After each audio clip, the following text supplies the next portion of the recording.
جماعت کھڑی ہوتی ہے وہ جماعت جمعیت علماء ہند ہے۔ آج ہمارے نوجوانوں کے حقوق کی لڑائی کو جماعت لڑ رہی ہے تو جماعت جمعیت علماء ہند ہے جو بنا کسی لالچ، بنا کسی حرص، بنا کسی کوئی متبھید کے اگر کوئی کام کرنے کے کوئی جماعت کام کر رہی ہے وہ جمعیت علماء ہند ہے۔ آج ابھی ترکی کے اندر جو بھی کچھ دن پہلے جو زلزلہ آیا اس زلزلے کے اندر اگر لاکھوں کروڑوں کی تعداد میں جو مدد پہنچانے کا کام اگر کسی نے کیا ہے تو وہ جماعت جمعیت علماء ہند ہے۔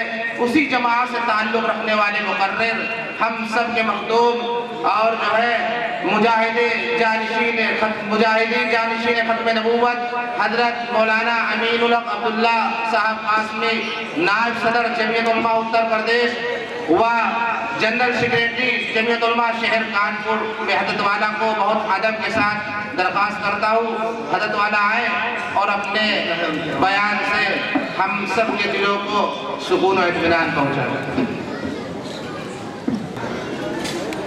من يهده الله فلا مضل له ومن يضلله فلا هادي له ونشهد أن لا إله إلا الله وحده لا شريك له ونشهد أن سيدنا ومولانا محمدا عبده ورسوله فأعوذ بالله من الشيطان الرجيم بسم الله الرحمن الرحيم قل هل يستوي الذين يعلمون والذين لا يعلمون صدق الله العظيم۔ محترم بزرگوں اور دوستوں، پردہ نشین ماؤں بہنوں، اللہ تعالیٰ نے اپنی قدرت سے یہ کائنات بنائی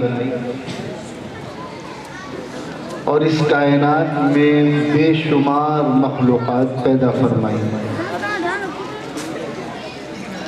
انسان، جنات، چرند پرند، حیوانات، کیڑے مکوڑے، زمین، آسمان، چاند، سورج، ستارے، دریا، پہاڑ، فرشتے، یہ سب اللہ کی مخلوق ہیں۔ اور اللہ کی کتنی مخلوق ہیں، کوئی کہتا ہے 18,000، کوئی کہتا ہے 20,000۔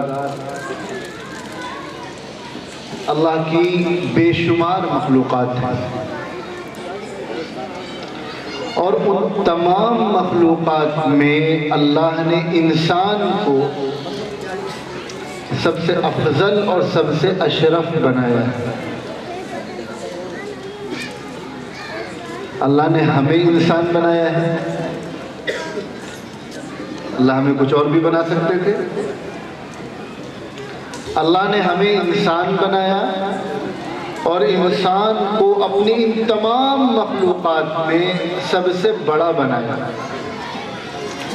اشرف المخلوقات کا لقب عطا فرمایا۔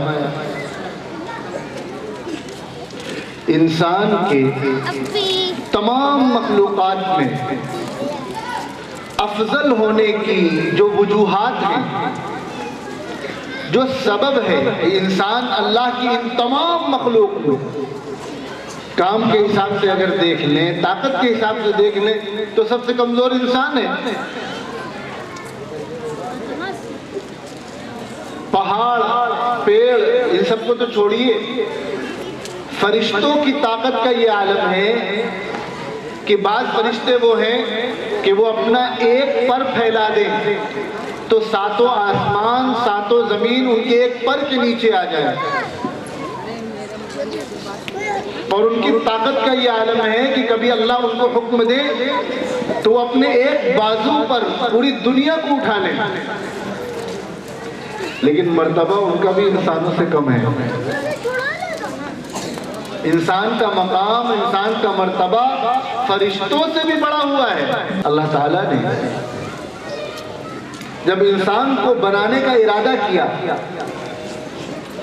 قرآن کریم میں تفصیل سے اللہ نے یہ واقعہ ذکر کیا، وَإِذْ قَالَ رَبُّكَ لِلْمَلَائِكَةِ إِنِّي جَاعِلٌ فِي الْأَرْضِ خَلِيفَةً، جب اللہ تعالیٰ نے فرشتوں سے کہا کہ میں زمین پر اپنا خلیفہ اور اپنا نائب بنانے جا رہا ہوں، کتنی بڑی اعزاز کی بات ہے انسان کے لیے کہ اللہ رب العزت، کائنات کے خالق، کائنات کے مالک، کائنات کے رب، وہ انسان کو کیا کہہ رہے ہیں؟ انی جاعل فی الارض خلیفہ، کہ میں زمین میں اپنا نائب بنانے جا رہا ہوں۔ قالوا، فرشتوں نے کہا اتجعل فیہا من یفسد فیہا ویسفک الدماء، اے ہمارے رب، آپ زمین میں ایسی مخلوق کو پیدا کرنے جا رہے ہیں جو خون بہائے گی، جو فساد مچائے گی۔ انسانوں سے پہلے اس زمین میں جنات آباد تھے، اور جناتوں نے قتل و غارت گری کا، فساد کا ایسا ماحول بنا رکھا تھا، فرشتوں نے سب دیکھا تھا کہ ابھی تک جنات اس زمین پر رہے ہیں، اور انہوں نے کیا کیا؟ تو فرشتے اللہ تعالیٰ سے کہہ رہے ہیں آپ ایک ایسی مخلوق کو پیدا کرنے جا رہے ہیں جو زمین میں خون بہائے گی، جو زمین میں فساد مچائے گی۔ وَنَحْنُ نُسَبِّحُ بِحَمْدِكَ وَنُقَدِّسُ لَكَ، اور آپ کی تقدیس بیان کرنے کے لیے، آپ کی تعریف کرنے کے لیے، آپ کی بڑائی بیان کرنے کے لیے، آپ کی عبادت کرنے کے لیے ہم کافی ہیں۔ عالم ہے، فرشتوں کی تعداد کتنی ہے پتہ ہے؟ جس طرح ہمارے یہاں مکہ مکرمہ میں بیت اللہ ہے، ایسے ہی 7ویں آسمان پہ بیت المعمور ہے۔ روزانہ 70,000 فرشتے اس بیت المعمور کا طواف کرتے ہیں۔ کتنے؟ روزانہ۔ اور جب سے دنیا بنی ہے تب سے قیامت تک جن فرشتوں کا ایک بار نمبر آ گیا اب دوبارہ نہیں آئے گا، اتنی بڑی تعداد میں فرشتے ہیں۔ فرشتے اللہ میاں سے کہہ رہے ہیں وَنَحْنُ نُسَبِّحُ بِحَمْدِكَ وَنُقَدِّسُ لَكَ، آپ کی تعریف بیان کرنے کے لیے، آپ کی بڑائی بیان کرنے کے لیے، آپ کی تقدیس بیان کرنے کے لیے ہم ہیں۔ اللہ نے فرمایا قال انی اعلم ما لا تعلمون، دیکھو جو میں جانتا ہوں وہ تم نہیں جانتے۔ اب ذرا غور کیجئے، اس انسان کو جس کے بنانے پر فرشتے اعتراض کر رہے ہیں، فرشتے اللہ میاں سے کہہ رہے ہیں، شکوہ کر رہے ہیں، آپ ایسی قوم کو، ایسی مخلوق کو بنانے جا رہے ہیں جو زمین پہ فساد مچائے گی، اور اسی انسان کو اشرف المخلوقات بننا ہے، اس کو فرشتوں سے زیادہ مرتبہ ملنا ہے، اس کو مسجود ملائکہ بننا ہے، عالی مرتبہ نہیں ملنا۔ اس کے بننے کے بعد اللہ میاں کو، فرشتوں کو حکم دینا ہے کہ اسی انسان کو سجدہ کرو جس کے پیدا کرنے پر تمہیں اعتراض ہے۔ اللہ تعالیٰ نے انسان کی عظمت بیان کرنے کے لیے کیا کیا؟ وَعَلَّمَ آدَمَ الْأَسْمَاءَ كُلَّهَا، اللہ نے حضرت آدم کو ان کی ضرورت کی ساری چیزوں کے نام سکھائے۔ کیا کیا؟ علم سکھایا۔ اس وقت انسان کی جو ضرورت تھی وہ سب اللہ نے ان کو سکھا دیا۔ ثم عرضهم على الملائکہ، پھر آدم کو فرشتوں کے سامنے کھڑا کیا۔ اسی آدم کے پیدا کرنے پر تم اعتراض کر رہے تھے، اونی باسماء هؤلاء، کہ آدم جو جانتے ہیں تم بتاؤ، اگر تم سچے ہو تو۔ آدم کے پاس جو علم ہے، اگر تم اپنی بات پہ سچے ہو کہ ہم کافی ہیں تو مقابلہ کرو آدم کے علم کا۔ قالوا سبحانہ، فرشتوں نے کہا اللہ آپ کی ذات پاک ہے، لا علم لنا الا ما علمتنا، ہمارے پاس جتنا آپ نے علم دیا ہے، جتنی جانکاری دی ہے، اس سے زیادہ ہم نہیں جانتے۔ فرشتوں نے معذرت کی۔ اب دیکھیں اللہ نے انسان کی فضیلت بیان کرنے کے لیے فرشتوں کے سامنے، انسان کا مقام بیان کرنے کے لیے، انسان کی عزت افزائی کرنے کے لیے کیا سبب اختیار کیا؟ کیا سبق بیان کیا؟ آدم کو اللہ نے علم سکھایا۔ اس سے یہ بات پتہ چلتی ہے کہ اگر انسان علم سے وابستہ رہے گا اور جب تک وہ علم حاصل کرنے کا جذبہ اس کے دل میں رہے گا، جب تک انسان علم حاصل کرتا رہے گا تب تک وہ اشرف المخلوقات کہلانے کا مستحق ہوگا۔ جو آدمی پڑھتا نہیں ہے، جو علم نہیں حاصل کرتا، پھر اس میں اور جانوروں میں کوئی فرق نہیں۔ بھائی انسانوں میں اور جانوروں میں کیا فرق ہے؟ یہی تو فرق ہے کہ انسان کو اللہ نے عقل کا صحیح استعمال سکھایا ہے۔ انسان اس عقل کا استعمال کر کر علم حاصل کر سکتا ہے۔ انسان کی زندگی کی جو ضروریات ہیں وہ ان کے بارے میں جان سکتا ہے، جانور نہیں جان سکتے۔ حتیٰ کہ فرشتے اللہ نے ان کے اندر جتنی میموری، جتنا علم انبلٹ کر دیا ہے وہ اس کو گھٹا بڑھا نہیں سکتے۔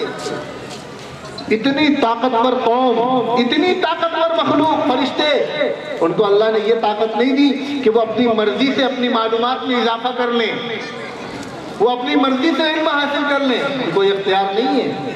یہ کمال صرف انسان کو نصیب ہوا کہ انسان اپنی محنت سے جتنا چاہے علم حاصل کرے اور اپنی معلومات میں اضافہ کرے۔ تو خوب اچھی طریقے سے یہ بات سمجھ لیں، اشرف المخلوقات ہونے کی بہت ساری وجوہات میں، بہت سارے اسباب میں ایک اہم سبب کیا ہے؟ علم ہے۔ اور یہ وہ سبب ہے کہ جب اللہ کو فرشتوں کے سامنے انسان کی فضیلت بیان کرنی تھی تو اللہ نے علم کو سبب بنایا ہے۔ حضرت آدم کو علم سکھایا اور فرشتوں سے کہا اگر تم اپنی بات میں سچے ہو تو آؤ آدم کا مقابلہ کرو، اور فرشتوں کو اپنی بات سے رجوع کرنا پڑا، پیچھے ہٹنا پڑا۔ یہ مقام اللہ نے انسان کو علم کی بنیاد پر دیا۔ علم کسے کہتے ہیں؟ وہ اچھی طریقے سے یہ بات سمجھیے، شریعت میں علم کی کوئی تفریق نہیں ہے۔ شریعت نہیں کہتی کہ یہ دنیاوی علم ہے اور دینی علم ہے۔ شریعت میں، اسلام میں ہم جس مذہب کو ماننے والے ہیں اس مذہب میں دینی اور دنیاوی علم کا کوئی فرق نہیں ہے۔ علم علم ہے، تعلیم تعلیم ہے۔ ہاں ایک فرق ہے،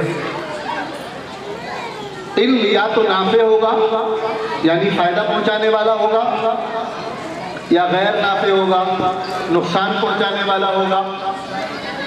ہر وہ علم جو انسان کو دنیا اور آخرت میں فائدہ پہنچائے وہ علم ہے، اور علم حاصل کرنے والوں کے لیے جتنی فضیلتیں قرآن اور حدیث میں بیان ہوئی ہیں وہ اس کا حقدار ہوگا۔ ہر وہ علم، ذرا مثال سے سمجھیے، اللہ تعالیٰ نے قرآن جگہ جگہ دنیا کا تذکرہ کیا۔ ہم نے آسمان ایسا بنایا، ہم نے زمین ایسی بنائی، ہم نے سورج ایسا بنایا، ہم نے چاند ایسا بنایا، ہم نے دریا پہاڑ ایسے بنائے، ہم نے پیڑ پودے بنائے، ہم باریک پانی برسا رہے ہیں۔ سمندر کا تذکرہ ہو رہا ہے، کھیت کھلیان کا تذکرہ ہو رہا ہے، پہاڑوں کا تذکرہ ہو رہا ہے، اور اس کے بعد اللہ تعالیٰ کہہ رہے ہیں تم اس پر غور کیوں نہیں کرتے؟ کیا کہہ رہے ہیں؟ تم اس پر غور کیوں نہیں کرتے؟ جگہ جگہ اللہ تعالیٰ انسانوں سے یہ شکوہ کر رہے ہیں کہ میری بنائی ہوئی دنیا پہ تم غور کیوں نہیں کرتے؟ اب ایک آدمی سائنس کا علم حاصل کر رہا ہے، کیوں؟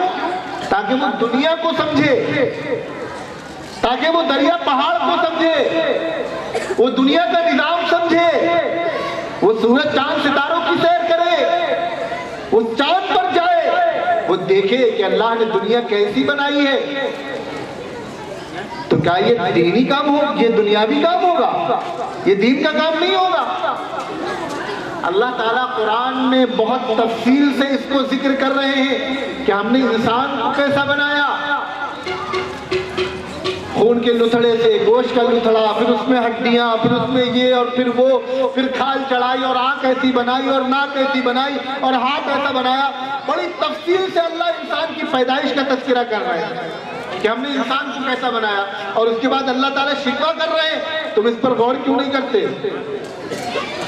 انسان کے جسم پر ہر آدمی غور کر سکتا ہے؟ بتائیے انسان کے جسم میں کتنی ہڈیاں ہیں، کتنی نسیں ہیں، کون سے خون کا کون سا گروپ ہے، یہ سب کس کا کام ہے؟ ڈاکٹر کا کام ہے نا. جو میڈیکل کی پڑھائی پڑھے گا اس کا کام ہے.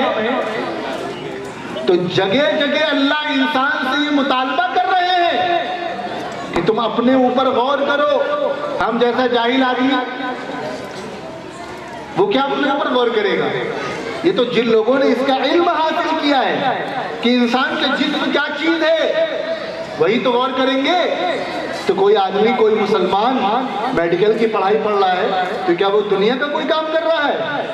یہ بھی دین کا کام ہے، یہ بھی علم ہے. اور ایک عالم کے لیے جو فضیلتیں کہیں نہ کہیں اس کا بھی اس میں حصہ لگے گا.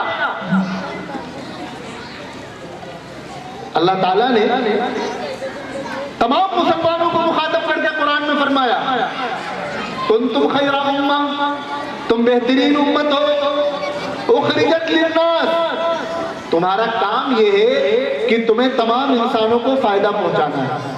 یہ کس کا کام ہے؟ تمام انسانوں کو فائدہ پہنچانے کی ذمہ داری مسلمانوں کے سر پر ہے. اب ایک آدمی بیمار ہو گیا، بیماری کے لیے چاہیے دوا، اور دوا کون تجویز کرے گا کہ بخار کی دوا کون سی ہے؟ یہ کون بتائے گا؟ سر کے درد کی دوا کون سی ہے، پیٹ کے درد کی دوا کون سی ہے، یہ سب کون بتائے گا؟ ڈاکٹر بتائے گا نا. تو ڈاکٹری کی پڑھائی پڑھنا یہ کیا دنیا ہے؟ یہ کیا دین سے باہر کی کوئی چیز ہے؟ تمام مسلمانوں کی ذمہ داری ہے کہ دین کی دعوت دوسرے انسانوں تک پہنچائے، اللہ کا پیغام دوسرے انسانوں تک پہنچائے.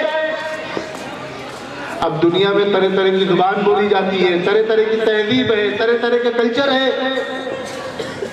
بڑی تعداد میں انگریزی بولنے والے بھی ہیں، عربی بولنے والے بھی ہیں، ہندی بولنے والے بھی ہیں، بنگالی بولنے والے بھی ہیں، مراٹھی بولنے والے بھی ہیں کہ نہیں دنیا میں؟ اب ایک مسلمان اگر انگلش سیکھ رہا ہے تو کیا وہ کوئی دنیا کا کام کر رہا ہے؟ یہ دین کا کام نہیں ہے. ایک مسلمان ہندی سیکھ رہا ہے تاکہ وہ ہندی بولنے والوں تک اپنی بات پہنچا سکے تو کیا یہ دین کا کام نہیں ہے؟ خوب اچھی طریقے سے سمجھ لیجئے، شریعت میں دینی اور دنیاوی علم کا کوئی فرق نہیں ہے.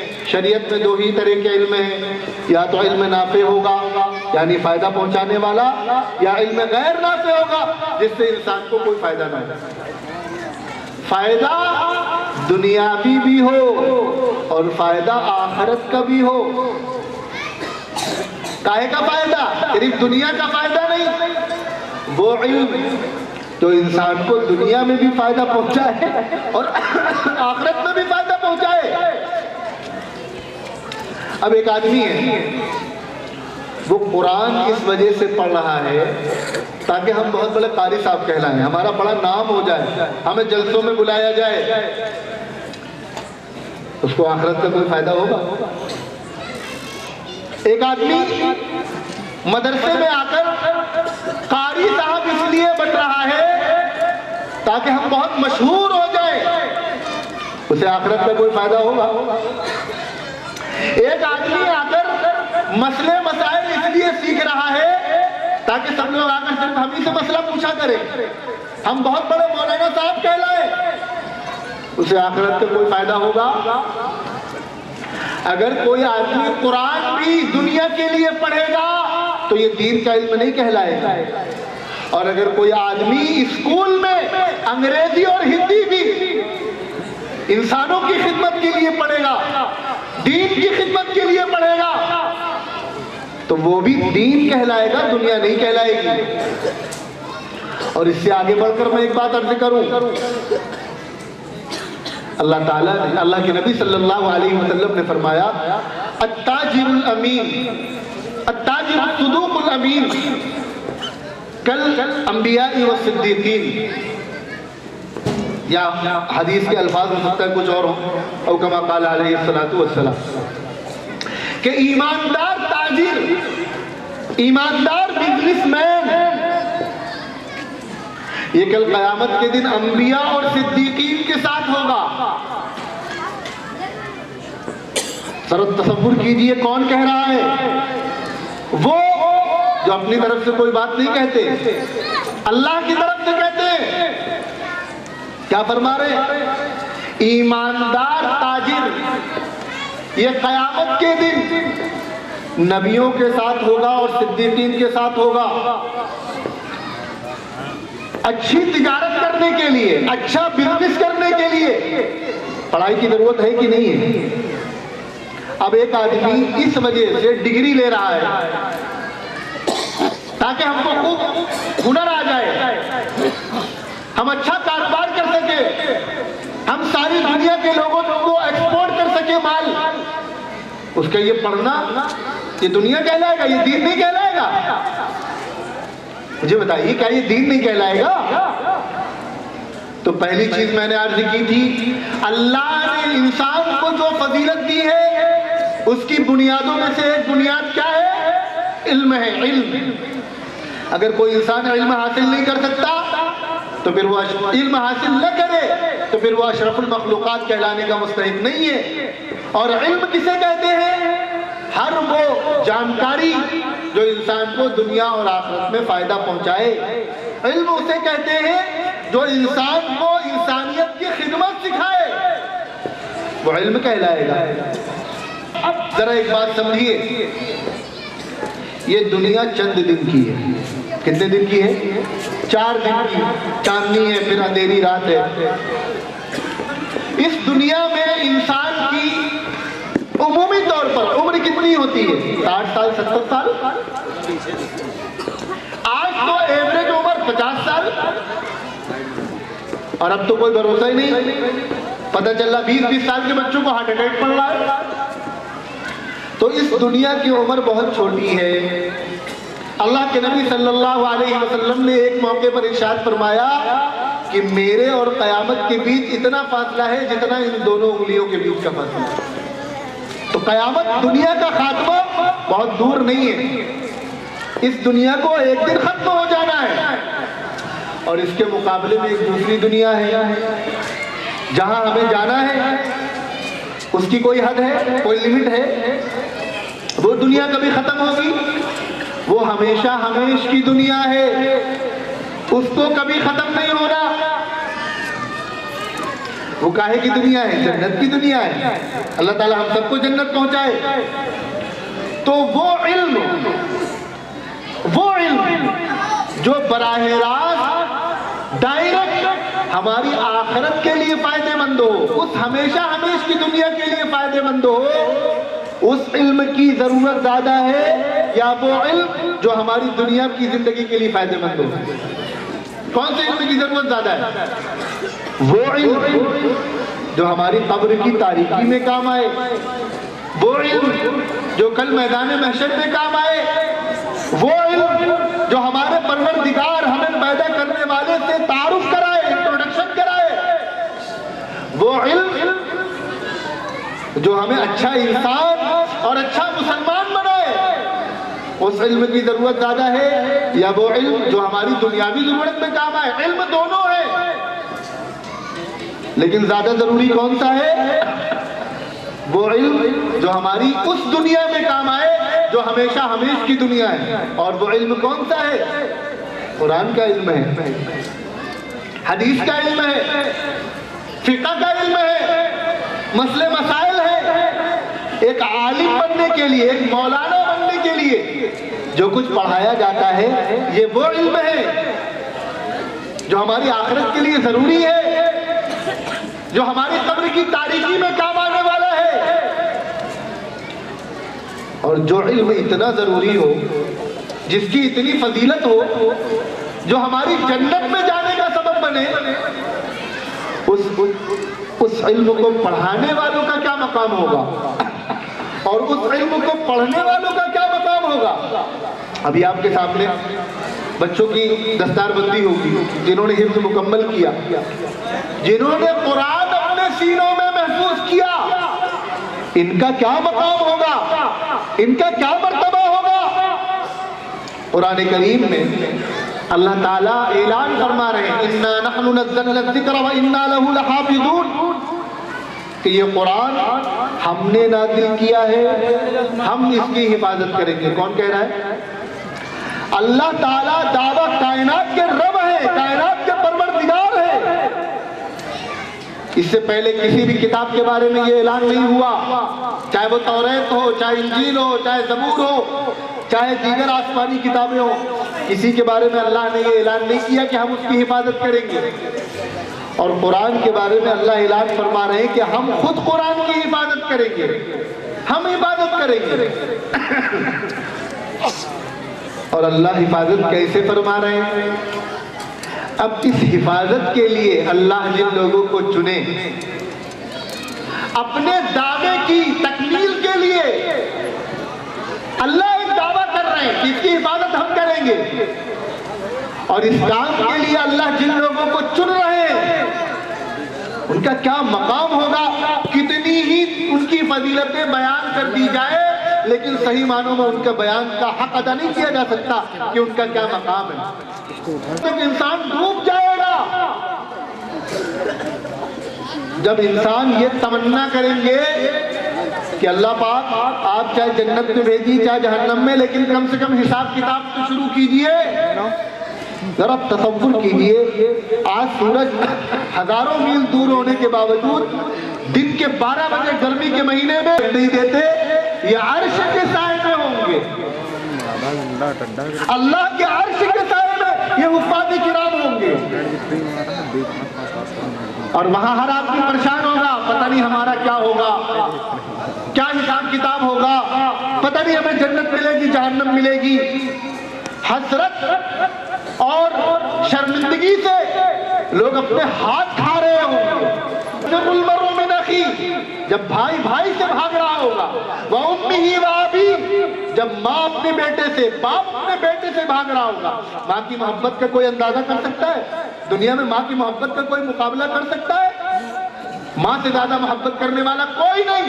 اللہ کے نبی صلی اللہ علیہ وسلم نے ارشاد فرمایا، ایک صحابی آئے، پوچھا حضور میرا سب سے زیادہ حق کس پر ہے، میرے اوپر سب سے زیادہ حق کس کا ہے؟ فرمایا ماں کا. پھر کس کا ہے؟ پھر ماں کا. پھر کس کا ہے؟ پھر ماں کا. چوتھی مرتبہ میں فرمایا باپ کا. جس ماں کے قدموں کے نیچے جنت بتائی جا رہی ہے، اور جس ماں سے محبت کرنے والا، جس ماں سے زیادہ دنیا میں کوئی نہیں انسان کے لیے. یوم یفر المرء من اخیہ وامہ وابیہ، وہ دن جب ماں اپنی اولاد سے بھاگے گی، جب باپ اپنی اولاد سے بھاگے گا، وصاحبتہ وبنیہ، جب اولاد اپنے والدین سے بھاگے گی، جب بیوی اپنے شوہر سے بھاگے گی.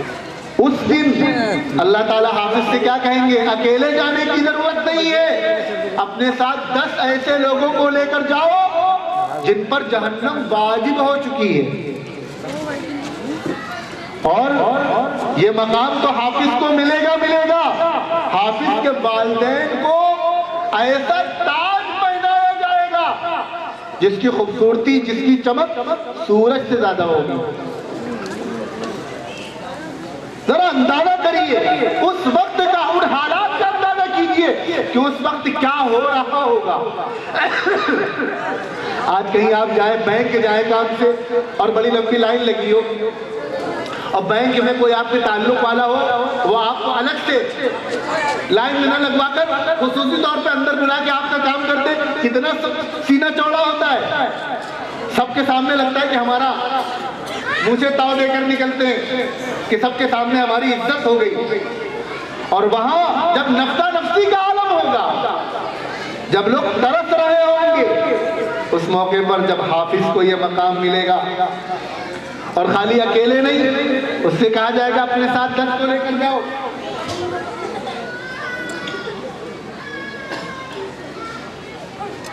کوئی سگا نہیں ہوگا، سب انسان سے بھاگیں گے. اس موقع پر حافظ کے والدین، جنہوں نے دنیا کے تانے برداشت کر کے، جنہوں نے پیٹ کاٹ کر، جنہوں نے چٹائی میں سو کر، جنہوں نے ایک وقت کی روٹی کھا کر اپنی اولاد کو مدرسے بھیجا ہوگا حافظ بنانے کے لیے، ان کو اللہ ایسا تاج پہنائیں گے جس کی روشنی سورج سے زیادہ ہوگی۔ اندازہ کیجئے کیا مقام اللہ حافظ کو عطا فرما رہے ہیں۔ یہ حفاظ یہ اللہ کے منصوبے کا حصہ ہے۔ اللہ نے دعویٰ فرمایا نا کہ ہم اس قرآن کی حفاظت کریں گے، اس طرح اللہ حفاظت فرما رہے ہیں۔ آج اگر ہم چھاتی ٹھوک کر دنیا کے سامنے یہ دعویٰ کرتے ہیں کہ آؤ دنیا والوں، کوئی ایسی کتاب دکھاؤ جس کے سکتے ہیں، تو یہ صدقہ ہے ان حفاظ کرام کا جو اپنے سینوں میں اس قرآن کو حفظ کرتے ہیں۔ آج ہم یہ دعویٰ کرتے ہیں دنیا کے سامنے، یہ اسلام کی حقانیت کی دلیل ہے، یہ ہمارا چیلنج ہے دنیا کو کہ حضرت جبرائیل جس طرح، جس انداز میں، جن لہجوں کے ساتھ، جن تجوید و مخارج کے ساتھ اس قرآن کو لے کر حضرت محمد صلی اللہ علیہ وسلم کے پاس پہلے دن تشریف لائے تھے، تب سے لے کے آج 1450 سال کا عرصہ گزرنے کے بعد بھی اس میں ایک نقطے کا بھی فرق نہیں آیا ہے۔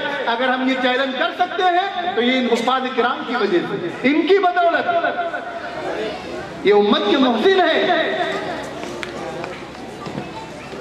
تو جو تعلیم ہماری اس دنیا میں کام آئے، وہ تعلیم زیادہ ضروری ہے یا یہ تعلیم زیادہ ضروری ہے؟ آج مسلمانوں کے پاس ہر کام کے لیے وقت ہے، قرآن سیکھنے کا وقت ہوں گے، دستار بندی بھی ہوگی۔ دو باتیں اور سن لیں۔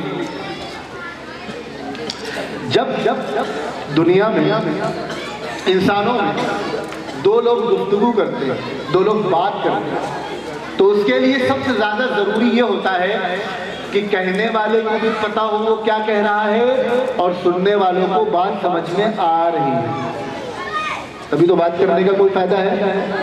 ہم اتنی دور کانپور سے سفر کر کے آئے، آپ کے سامنے 1 گھنٹہ بات کریں اور ہمیں یہ پتہ چلے کہ کوئی ہماری بات سمجھ ہی نہیں رہا تھا، ہم دوبارہ آئیں گے؟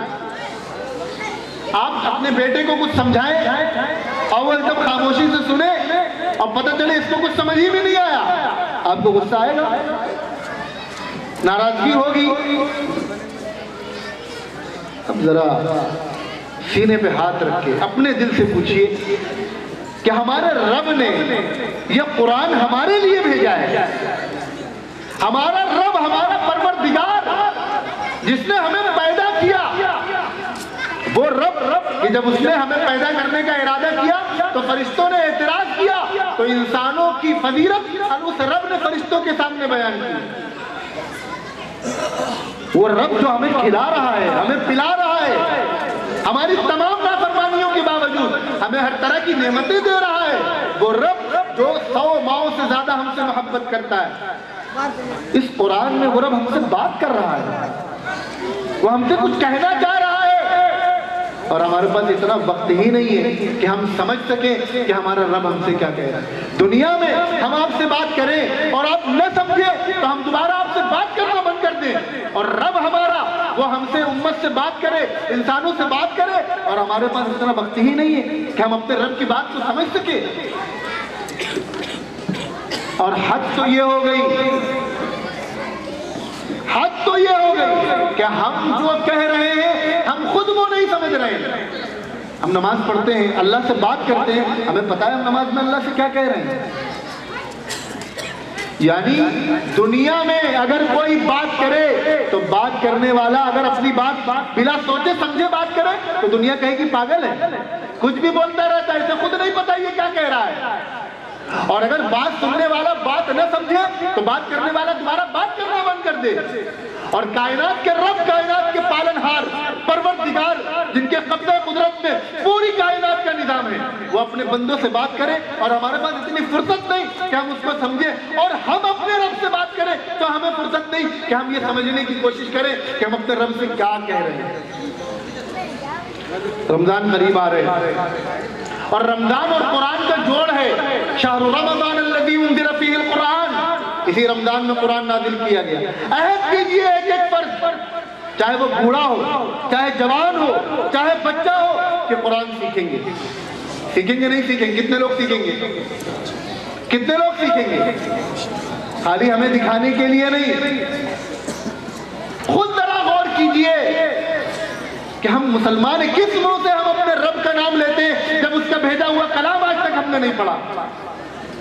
اور یہ نیت کیجئے کہ کم از کم نماز میں جو ہم صورتیں پڑھتے ہیں، ہم یہاں مدرسے آ کر مولانا احمد علی صاحب سے درخواست کریں گے کہ آپ ان صورتوں کا ہمیں ترجمہ پڑھا دیجئے۔ کریں گے نہیں کریں گے؟ کم سے کم اتنا تو کر سکتے ہیں کہ نماز کے اندر ہم جو کچھ پڑھ رہے ہیں اس کا مطلب تو ہمیں سمجھ میں آ جائے۔ اب میں مولانا سے گزارش کروں گا کہ ایسا کچھ انتظام کریں کہ جو حضرات بھی سیکھنا چاہیں، ترجمہ پڑھنا چاہیں، وہ آ کر یہاں پڑھ لیں۔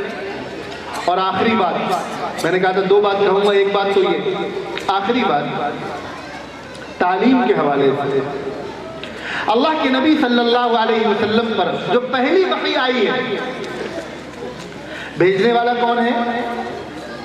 بھیجنے والا کون ہے؟ اللہ، کائنات کے رب۔ اور بھیج کس سے رہے ہیں؟ جبرائیل امین، جو فرشتوں کے سردار ہیں۔ ابھی میں نے بتلایا نا کتنے فرشتے ہیں اور کتنے طاقتور فرشتے ہیں، ان سب کے سردار جبرائیل امین کس کی طرف سے لے کر آ رہے ہیں؟ اللہ کی طرف سے۔ کون لے کر آ رہا ہے؟ جبرائیل امین۔ اور کس کے پاس لے کر آ رہے ہیں؟ جو امام الانبیاء ہیں، جو کائنات کے سردار ہیں، جن کے صدقے میں یہ دنیا بنی ہے۔ اور کیا لے کر آ رہے ہیں؟ کیا لے کر آ رہے ہیں؟ اقرا بسم ربک الذی خلق، پڑھیے اس رب کے نام سے جس نے آپ کو پیدا کیا۔ جس قوم کے نبی کے اوپر پہلی وحی نازل ہو رہی ہو، اقرا، پڑھیے، اس قوم کا یہ حال ہے کہ ابھی چند سال پہلے کی سرکاری رپورٹ ہے کہ ہندوستان کے مسلمانوں کا صرف 96% طبقہ یہ صرف 4% طبقہ ہے جو تعلیم حاصل کرتا ہے، باقی 96% لوگ پڑھتے ہی نہیں ہیں۔ اور ان 4% میں مدرسے والے بھی ہیں، اسکول کالج والے بھی ہیں۔ ہم دنیا میں ترقی کریں گے، ہم دنیا کا مقابلہ کریں گے۔ اللہ میاں کی کسی سے کوئی رشتہ داری نہیں ہے، یہ دنیا دارالاسباب ہے۔ یہاں جو پڑھے گا، یہاں جو محنت کرے گا وہ کامیاب ہوگا۔ بند کر دیے دوسروں کو تانا دینا، بند کر دیے حکومتوں سے شکوہ کرنا۔ اپنے گریبانوں میں جس دن جھانکنا شروع کر دیں گے اس دن اس قوم کی تقدیر بدل جائے گی۔ طے کر لیں، آدھی روٹی کھائیں گے لیکن اپنے بچوں کو پڑھائیں گے۔ پڑھائیں گے کہ نہیں پڑھائیں گے؟ اور کیا پڑھائیں گے؟ پہلے وہ تعلیم دلائیں گے جو ہماری آخرت کے لیے ضروری ہے، پھر وہ تعلیم بھی دلائیں گے جو ہماری دنیا کے لیے ضروری ہے۔ علم دونوں ہے، پڑھائی دونوں ضروری ہے، لیکن زیادہ ضروری کیا ہے؟ قرآن کی تعلیم ضروری ہے۔ نیت کرتے ہیں نا انشاءاللہ؟ اور اللہ کا ہمارے اوپر احسان ہے، ہمارے اوپر فضل ہے، ہمارے اوپر کرم ہے اللہ کا کہ اللہ نے ہمارے پڑھانے والے دیے، ورنہ آپ کے اطراف میں ایسے علاقے موجود ہیں جہاں 50-50 کلومیٹر تو کوئی پڑھانے والا نہیں ہے۔ وہاں پہ لوگ ترستے ہیں کوئی ہمیں دین سکھانے والا مل جائے، کوئی ہمیں قرآن سکھانے والا مل جائے۔ اللہ نے ہمیں بیٹھے بیٹھائے یہ نعمت دی ہے، اس نعمت کی قدر کیجیے، خود بھی آ کر پڑھیے، اپنے بچوں کو پڑھائیے، اور جب تک پڑھیں گے نہیں تب تک پھر اشرف المخلوقات کہلانے کے مستحق نہیں ہوں گے۔ اللہ تبارک و تعالی ان گزارشات پر مجھے بھی عمل کی توفیق دے۔ آپ اللہ کے رسول صلی اللہ علیہ وسلم کو جو وابستگی تھی کہ اللہ کے رسول صلی اللہ علیہ وسلم کھلی قرآن مجید ایک کتاب تھے۔ اللہ کے رسول صلی اللہ علیہ وسلم نے فرمایا اعبد اللہ کأنک تراہ فإن لم تکن تراہ فإنہ یراک۔ تو اعبد اللہ، اللہ کی عبادت سے کیا مطلب ہے، اللہ کی عبادت کیا ہے، اس کو مولانا نے بڑے اچھے انداز میں آج ہمارے سامنے روزمان کانپور حافظ محمد ساحل بنگال۔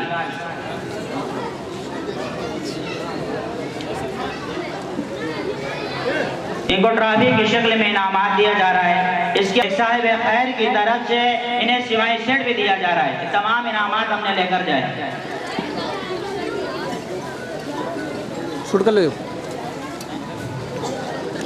5 جاگ شوٹ کرو، 5 جاگ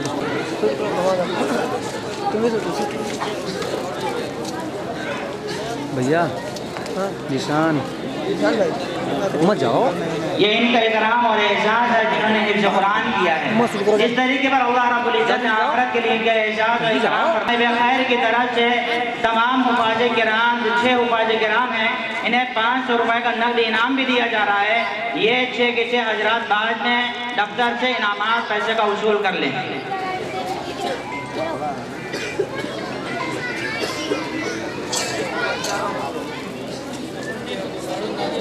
حفاظ کرام سے مؤدبانہ گزارش ہے کہ وہ اپنا انعامات رکھ کر اسٹیج پر آ جائیں.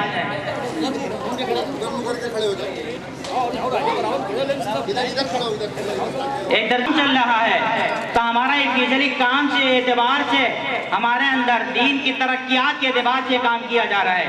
اس کو کوئی غلط نظریات سے نہ لے کر جائے. جو مناسب اعتبار سے کام تو وہی کیا جا رہا ہے.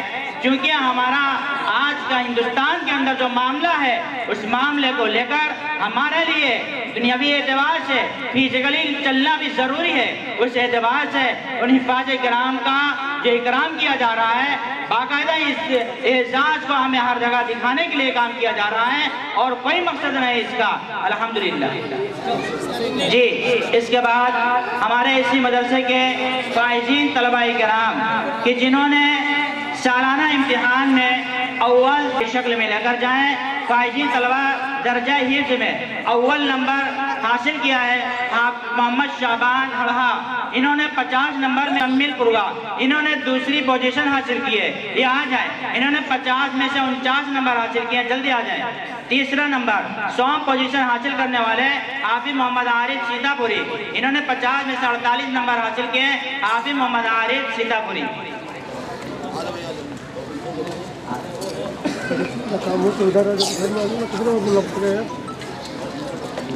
اس کے بعد درجہ ناظرہ میں 3 طلباء نے کامیابی حاصل کی. اول پوزیشن حاصل کرنے والے حافظ محمد حذیفہ ابن انتظار احمد پور حاصل کیے. ماشاءاللہ. ان کی کامیابی یہ ہے کہ انہوں نے پچھلے سال بھی پوزیشن حاصل کی, اس سال بھی پوزیشن حاصل کی. اسی طرح ہمارے بہت سارے طالب علم ہیں. حافظ محمد صادق 2 نمبر حاصل کرنے والے ہیں. حافظ محمد صادق ابن مبین انہوں نے بھی پچھلے سال پوزیشن حاصل کی تھی, اس سال پھر پوزیشن حاصل کی. اور کمال کی بات یہ کہ پچھلے سال بھی دوسرا, اس سال بھی دوسرا. حافظ محمد صادق ابن مبین پوروا 50 میں سے 49 نمبر. 100 نمبر حاصل کرنے والے محمد حذیفہ ابن شاہد علی سیتا پور. انہوں نے 50 میں سے 48 نمبر حاصل کیے. جلدی آ جائیں.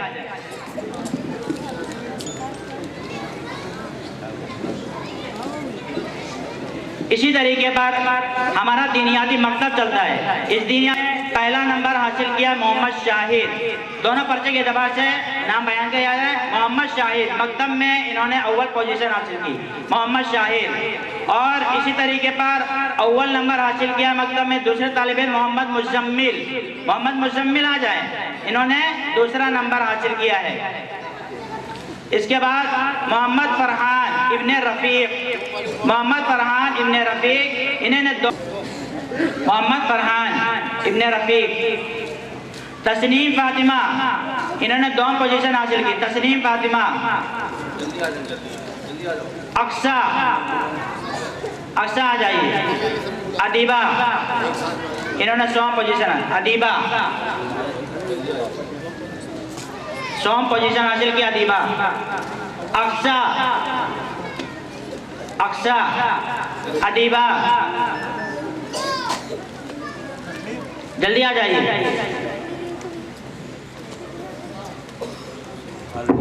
اب اس کے بعد تکمیل حفظ قرآن جنہوں نے کیا ان کی دستار بندی ہوگی. دستار بندی کے بعد مولانا کا بیان ہوگا مختصر. اس کے بعد دعا ہو جائے گی. اس کے بعد انشاءاللہ نماز, اور نماز کے بعد انشاءاللہ کھانے کا انتظام کیا جائے گا. تمام حضرات سے مؤدبانہ گزارش ہے